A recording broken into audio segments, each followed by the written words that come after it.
Crypto is about to change forever for investors, for traders, for really anybody that's trying to use crypto to achieve financial freedom. We are about to enter a brand new market environment. Now, the good news is there's a bunch of brand new ways and new strategies that you can follow in order to capitalize on how the market is about to change. And I know all of this because I spend all day with my research team researching the latest metas, looking for the latest narratives in the crypto space. And I'm nearing an 8-figure net worth. I've been the crypto advisor for Tate, Luke Belmar, and Iman Gadzi. And so with all the things that I've been looking into, I'm starting to notice some patterns that are unknown to most people in the market, massive opportunities that are yet to come. And so in this video, I'm going to walk you through the 5 biggest changes that I see happening in the crypto space for this bull market. And I'm going to break down what types of coins that you should be focused on buying to capitalize on the changes in the market. Let's get started. One of the funniest things I'll see people say online on Twitter is, oh, the bull market's not here yet. But you pull up the total market cap chart of all of crypto and it looks like this. And I just think to myself, like, the only people who look at this chart and think the bull run isn't here are people who are completely oblivious to the changes that have happened. And they're offside, they're coping, they've missed all the plays that have really gone well this cycle. And they're stuck in this old mindset of alt season's gonna come soon. The bull market hasn't begun because we haven't had alt season yet, blah, blah. It's all a bunch of bullshit to cope for the fact that most people are not aware of the changes that are happening in crypto. And like I say in this video, nobody really realizes the direction that we're heading in this market. And that's what this video is going to be about. And one of the main things that we're going to talk about is this return to utility. This is something that has never actually been happening in crypto before, this meta of like buybacks, because there hasn't really ever been a period in crypto's history where a lot of projects have made a lot of revenue.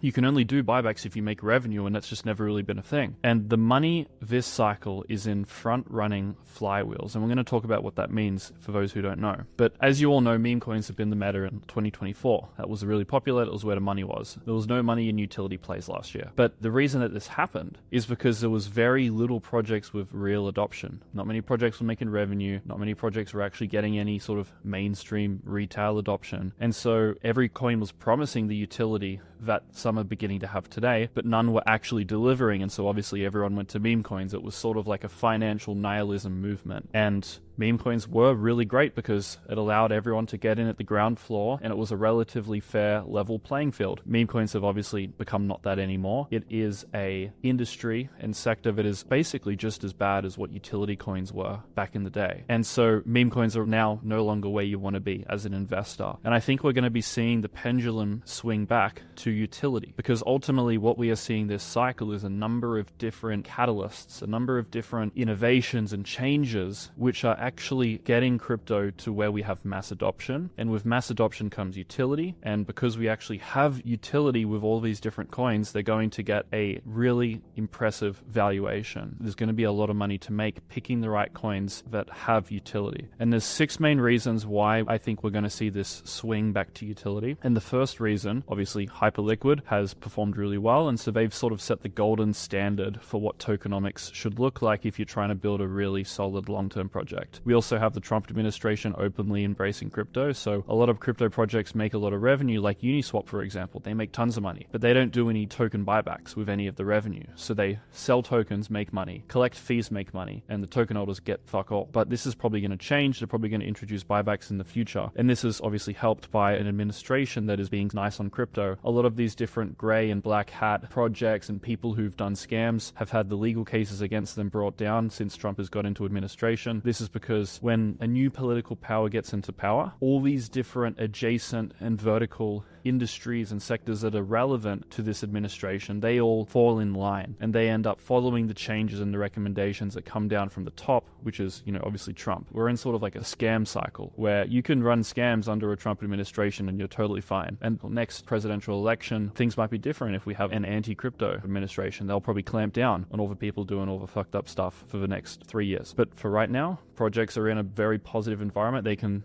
do things like buybacks and be sort of confident in the fact that they won't have problems. We also have the Genius Act passing, and the Genius Act as well as the Clarity Act, they bring clarity to different sectors of crypto. So the Genius Act brings clarity to stablecoins. What can stablecoins do? Who can issue them? Can they give yield? All these different things. And then there's also the Clarity Act, which is a little bit different, but to summarize the difference here, right? Genius Act is stablecoins. Clarity Act is more definitions of what is a digital asset. asset? What different types of digital assets are there? Which regulatory body do these different digital assets sort of come under? Which ones are securities and thus are under the SEC? Which ones are not securities and under the CTFC? It's just figuring out like who's what and who regulates it. And because this isn't fully passed yet, I think it's in the House, but it's not the Senate or something like that. But when this gets passed, as well as the Genius Act, which has gotten passed and signed by Trump, this will bring a massive amount of clarity to projects. And it makes it really clear, like, are they able to distribute revenue back to token holders as one thing, but it's also like, can they launch their operations in the US? Can they run a token out of the US? And all these different questions get answered. And the reason this relates back to you is because crypto founders are concerned about how they run their coins. They're very limited in the things they can do to benefit token holders because they do not want to be defined as a security or run into problems, do any illegal shit. So most projects will just literally just keep all the revenue because they don't want to cause problems. This will give clarity and it will allow projects to distribute revenue back to token holders. And that's one of the most bullish catalysts in my mind for utility tokens because it's one of the biggest advantages that utility tokens have over meme coins. A meme coin has no buyer of last resort. A meme coin only exists for as long as it has attention and it has a speculator trying to make money. When we go into a bear market, they're all going to die. There's no buyer of last resort. But imagine a crypto protocol that has $1 billion a year in revenue, 20% of it distributed back to token holders, and the revenue source was something that was like an essential everyday spending, which doesn't fluctuate crazily with the market. Imagine it was just consistent, regardless of if it was a bull or a bear market. That token is going to perform amazingly more like a stock over the long term versus a meme coin that's going to die off. And that's one of the parts of what's bringing us back to this utility matter. And we also have investors are beginning to prioritize projects with revenue to buybacks, like I said, because they have longevity and they've got a buyer of last resort. When all these meme coins die off and you have these utility coins performing well, you get a bit of safety in a sense, a bit of comfort when you buy these assets that are actually making money. So what does this whole shift mean as an investor? Let's expand on a couple more points here. This is the first time in crypto where owning revenue producing protocols can actually produce significant upside. Any other time in crypto's history, really, where a project was making tons of revenue, there was very limited upside, right? You could buy Binance token, there was a little bit there. There was like GMX, briefly performed well in the bear market, but there's just very limited instances where you could buy revenue producing protocols and do really well. Narratives aren't the only thing that matter now. I think 2024 really trained everyone's mind to focus on narrative as like the be all end all. And obviously narrative is important, but where we're going, it's actually going to be about other things besides narrative. It's going to be about using more traditional investor frameworks and principles and valuation models because people are going to buy things that they are betting on from a growth perspective. Can they make revenue?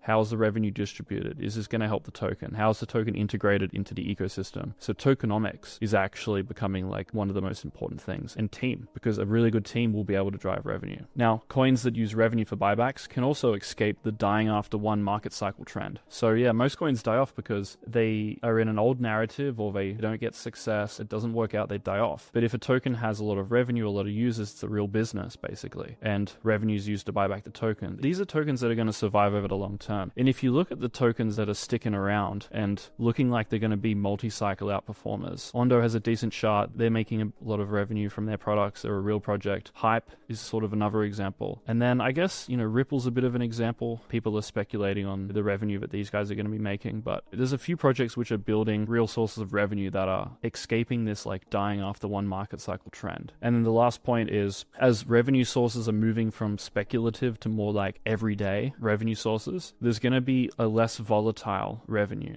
It's going to be more consistent. Because when you think about it, someone's risk appetite for gambling is 10 times more in a bull market than a bear market, but someone's ability to buy tomatoes at the supermarket is probably going to be the same regardless. And that is why the Uniswap DEX volume chart is so volatile, right? It goes all the way up, massive spike, and then it crashes and spike and crash. Like, this is why these tokens are so volatile. Even though they make a lot of revenue, it's because the source of revenue is so volatile. If you look at a revenue chart of, I don't know, like a big supermarket chain, I'm going to almost guarantee you it's a lot more consistent than this. Now, another point is that we're, like I sort of said earlier, we're entering a period of mass adoption for a number of use cases. So stablecoins, obviously real world assets, on-chain trading, so things like Hype, making a lot of revenue. These are real use cases that could get to 1 billion users. And so people are like, I want to buy the next billion user company. That's the mindset that they go into bidding some of these projects like ENA, Stable, or Plasma, these various like stablecoin projects. That's the mindset that people have going into buying those. And then we also have a good tokenomics design creates flywheels. that make growth exponential. And this is obviously an important aspect of token buybacks. It creates a flywheel. It's another flywheel that projects can tap into. So what do I mean by flywheel? Well, a flywheel is like a feedback loop which allows for growth by compounding upon itself. So here's an example of a flywheel. You have the protocol that earns revenue. They use the revenue to buy back the token. This pushes the price up. Now the token's getting more attention. That brings more users, which brings more revenue, which goes into buying back the tokens. You can see it's reflexivity. It's a feedback loop. And integrating token buybacks helps create flywheels which lead to exponential growth. And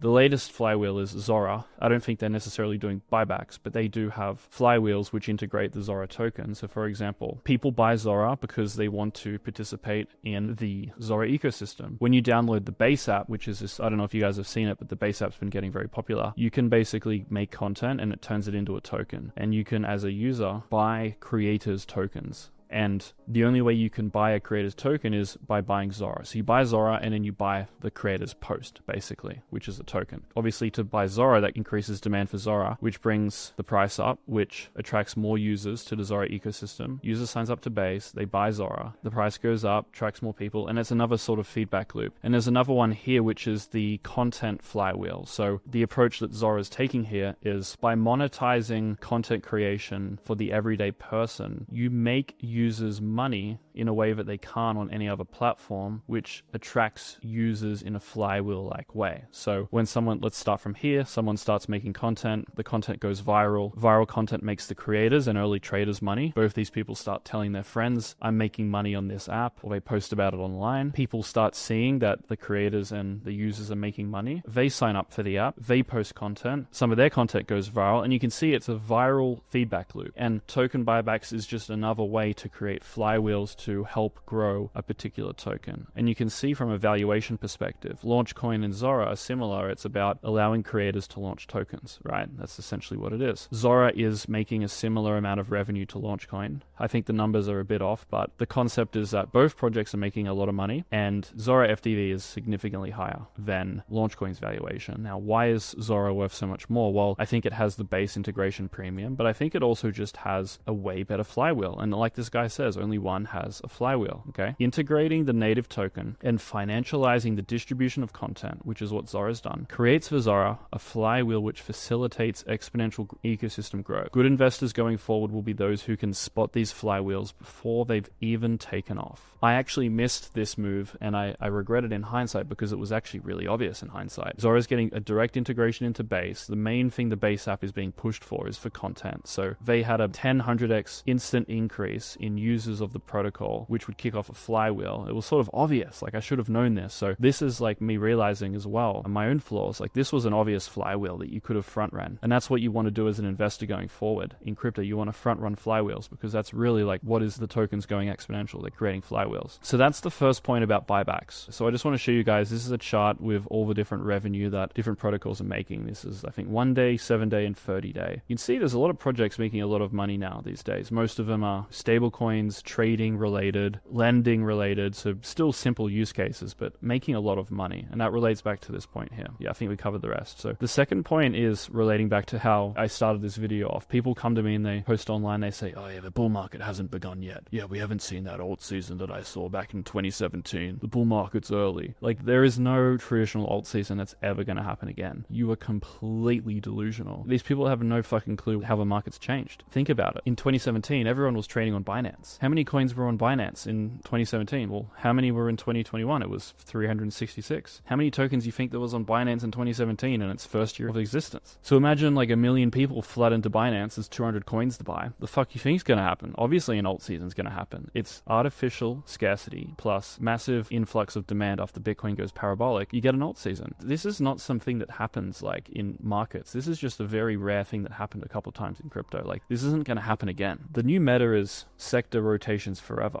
You need to be selective. You can't just hodl one play for the whole cycle and wait for an alt season. You have to be constantly at the bleeding edge. This is the direction of the market. Think about what we had back in 2021. Think about what we have now. Well, everyone's buying pump fund tokens or bonk fund or whatever launchpad it is. There's 11 million tokens just by pump fund alone. And think about how much people are trading on a DEX versus a SEX. We had a peak of 30% of people trading on a decentralized platform, which has millions of tokens. So all the retail demand for risky exposure went went from having 200 coins in the casino to 10 million or more. So how the fuck do you think an alt season is going to happen with all this tokens that people can buy? All this dilution of tokens leads to a dispersion of capital and attention, creating shorter metas, shorter holding times, and more rugs. Okay, traditional alt seasons can't occur because of how thinly placed liquidity is across the board. We're still going to have reminiscences of alt season, but it's not going to be easy. It's going to be hard. Instead of a market-wide everything pumping alt season, everyone gets rich at once, doesn't matter what you buy, it's going to be a continuous sector-specific rotations in new metas that have minimal dilution and an influx of demand, creating siloed alt seasons. So just to give you an example of one that's going to happen in the future, AI porn is obviously going to be really popular. Now, the moral side, the ethical side is sort of separate, but if you are, as an investor, trying to find a sector with very minimal competition, zero dilution, but a massive influx of future demand, well, that's one. I'm personally not going to focus on that. That's just an example. What happens when this AI porn stuff gets really dangerously good and everyone starts talking about it? People are going to want to bid tokens in that sector. So it creates siloed alt seasons, an alt season specific to a certain category, a certain meta. And you've already seen this. I think with Zora, it's been pretty easy to make money because there's a limited amount of people who are creating good content. It's pretty easy to spot it. It's a fair playing field, level playing field. Friendtech was the same sort of thing. It was easy money when everyone was coming in. There was minimal people to bid. There was a lot of people coming into the platform. It was a siloed alt season. Okay. Now, the third big change for crypto is price appreciation on Bitcoin, and the sideways that comes after that has minimal upside impact on alts. The holder base of Bitcoin is shifting off-chain into the hands of institutions, state entities, and high net worth individuals. Okay, and here's a little post that helps summarize that. The capital responsible for moving alts in Bitcoin used to have an overlap. When Bitcoin stalled, you'd have alt season, you'd have a bunch of flows out of Bitcoin into alts, sort of going further along the risk curve. But now, most people trading alts don't own Bitcoin, and the money moving Bitcoin is treasury companies and sovereign funds, and they're buying on ETF platforms. They're buying OTC. They don't give a fuck about altcoins. An interesting observation he made is that the initial leg up on Bitcoin is when risk taking occurs. Once Bitcoin sort of goes sideways, so does the risk appetite across the board. What this basically means is that as Bitcoin's volatility decreases over time and as its market cap becomes larger, less and less retail people are going to own it and more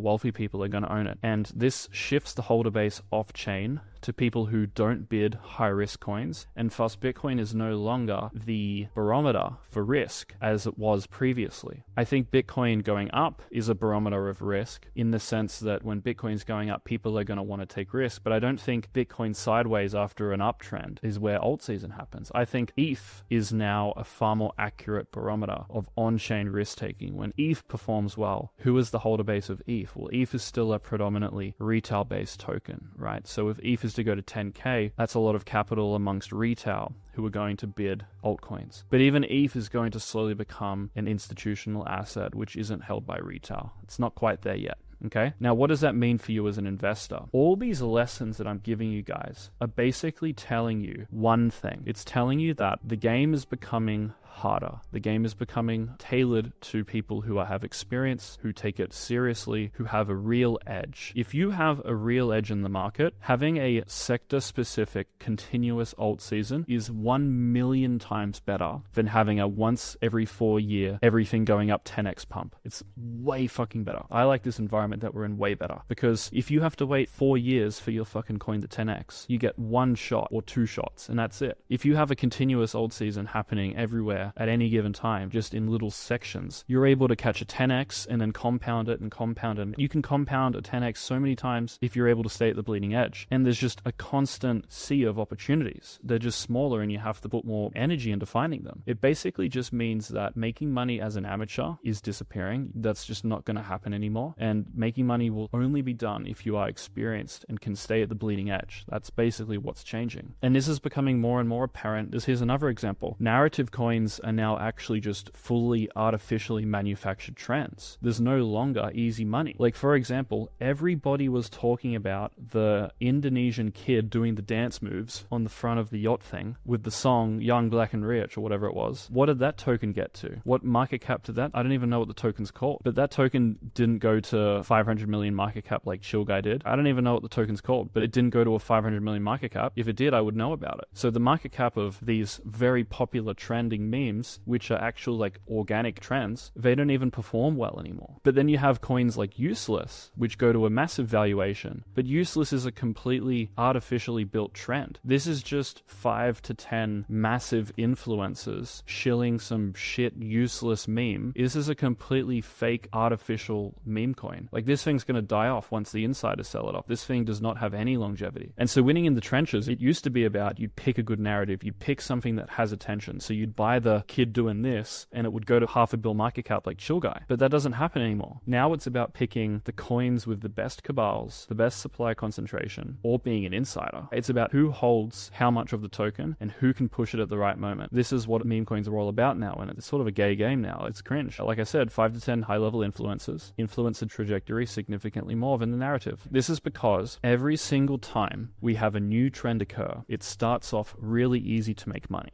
Everyone's making money, everyone's happy, and then over time it becomes more and more difficult because it's like a game of Hunger Games, right? When everyone starts at the beginning of the game, you all have an equal playing field, only bringing in skill that you acquired before you entered the arena. And it's easy to get an advantage over everyone else in the game because you can run into the middle, you can pick up a knife, you can pick up food, you can get these little advantages really easily, which allow you to beat people who might be a lot better than you without actually having to be more skilled. You just got a little knife. Same thing in like the trenches. You have a tiny little edge that you picked up in the trenches when the trenches were kicking off, you're making money straight away. But after a while, what tends to happen is that people tend to hoard resources, they get more experience with the terrain, they figure out where they are, they start teaming up against other players, they create clans and factions, and the person who navigates the Hunger Game alone, without resources, without much fighting experience, ends up getting completely annihilated. And the same thing happens metaphorically speaking. Well, that was the metaphor, but it happens realistically in the trenches. Starts off easy, now it's hard.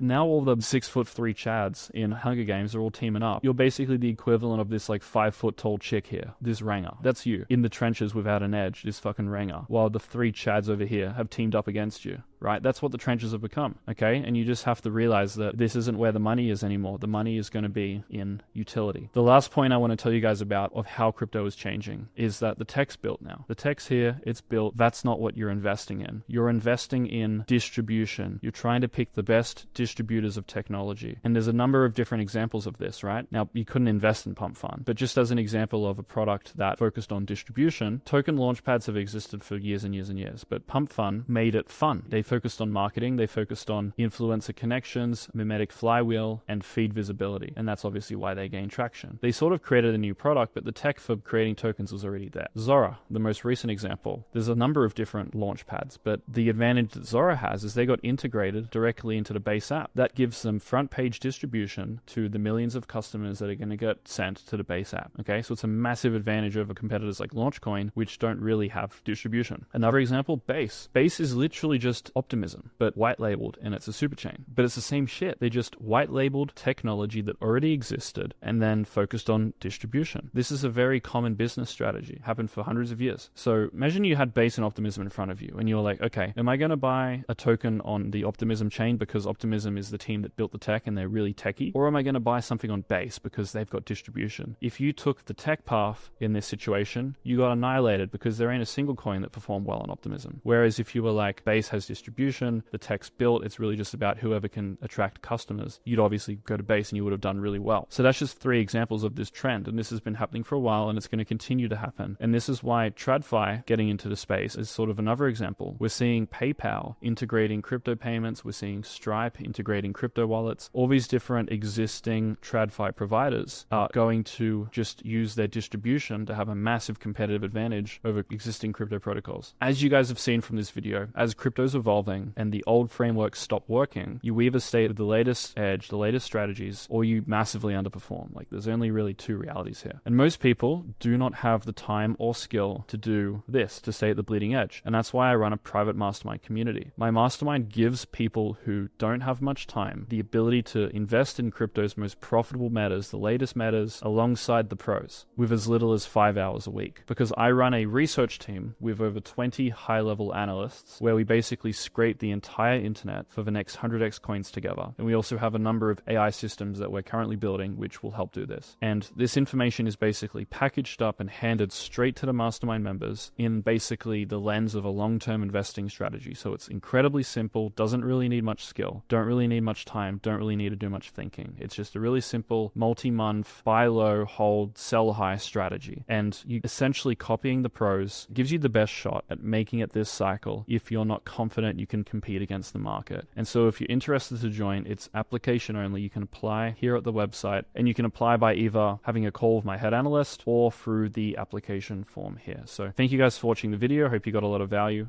and I'll see you in the next one.